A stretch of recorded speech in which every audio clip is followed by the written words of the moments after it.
Hey everybody, Nick Espinosa, your chief security fanatic here, and today we're talking about Twitter because Twitter is going to pre-bunk fake news that's coming out of the election. Pre-bunk. Here's what's going on. And before I dive into the actual article that I just read that I thought was really interesting about this, as you know, the world is obviously gearing up to either participate in, if you're an American citizen and ideally you are participating in the election, or simply watching it.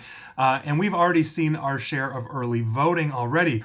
Over 61 million Americans have already voted for the next president, whoever that's going to be. That is an insane amount of number. We've also been getting reports, good and bad, scattered of things like random intimidation by some voters against others, and on and on and on. So this is going to be a very interesting and possibly contentious election. I think everybody is just expecting that. Now, that said, our big platforms online, the Facebooks and Twitters of the world, obviously have also been gearing up for this kind of thing, and essentially the onslaught of fake news that they're going to be seeing on their websites, not to mention possible early declarations of victory while votes are still being counted, and on and on and on and on.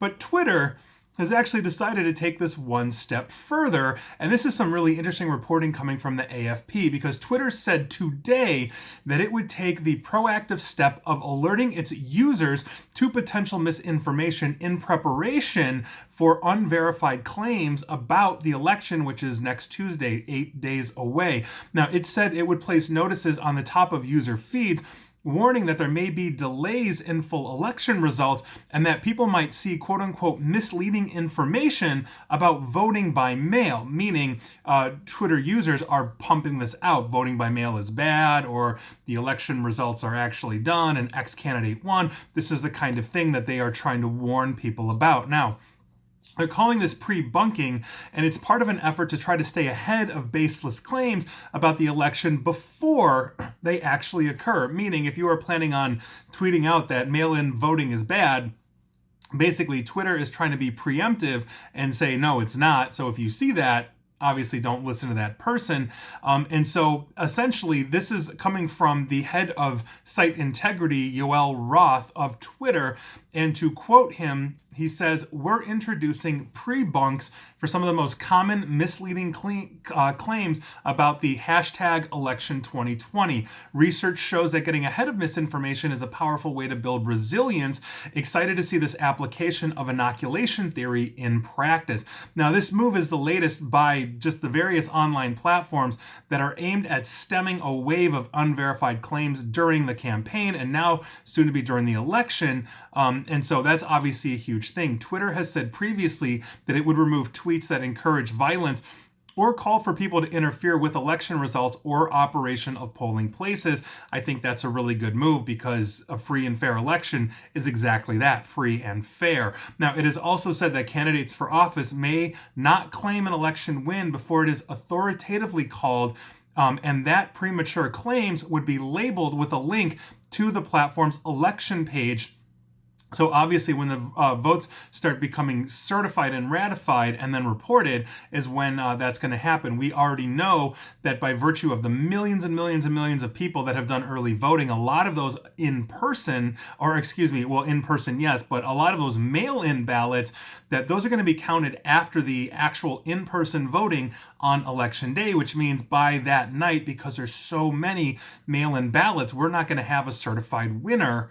And so by virtue of that, it's going to take at least a few days probably to sift through all of that and until that is claimed. And so here's the problem. Here's the problem that I have with this. And I think that what Twitter is trying to do, I think it's a noble effort. But so many people, at least here in the United States, have already suited up in their red or blue political jerseys, which means that a good chunk of the population is going to see these attempts by Twitter as essentially as fake news or censorship or something else. Twitter is attempting rationality here to say, hey, let's step back, let's verify claims, let's double check our sources. I think everybody should be doing that. I don't care what side of the political spectrum you're on, but there are going to be people that immediately are going to say, well, they're just trying to censor this. We should be doing this or we should be doing that. And that goes all the way up to and including the president, who has had issues with Twitter when Twitter hasn't censored him, but has put basically warnings to say what President Trump has said is false. Here's a link to a rebuttal. and all that kind of stuff. So I think we're gearing up for something along those lines. And so I'm wondering overall, is it really too late? Because I think a lot of this stuff is happening just retroactively when we've had a very serious misinformation problem for at least since the previous election, and now it's gearing up. Other reports have said that there's more information floating around by virtue of American citizens sharing demonstrably false information than there is any kind of information warfare campaign that a foreign country would run, and those are going on too as they are being caught. And so is it too late really to convince that subset of the population that's going to see this and scream censorship by Twitter? I don't know. I think in many ways we're too far down the rabbit hole. I believe that if we are going to solve these problems, it takes time and it takes education. We've seen that proof in larger populations around the globe, like Finland, for example, as well as Taiwan, when they are combating their respective misinformation campaigns, from their adversaries. But I think this really is going to be seen, I think, by a lot of people as good, but there's going to be a good chunk that are going to look at this and hate it. And what do we do with that? People are just going to ignore that, and I think that's something that we need to address. So that is your news of the day. I'd love to hear your thoughts on this. Pre-bunking, who would have thunk it? And please like, share, follow me here on Facebook and Twitter at NickAESP, and please feel free to subscribe to me at YouTube as well. And as always, stay safe and stay online. Thanks, everyone.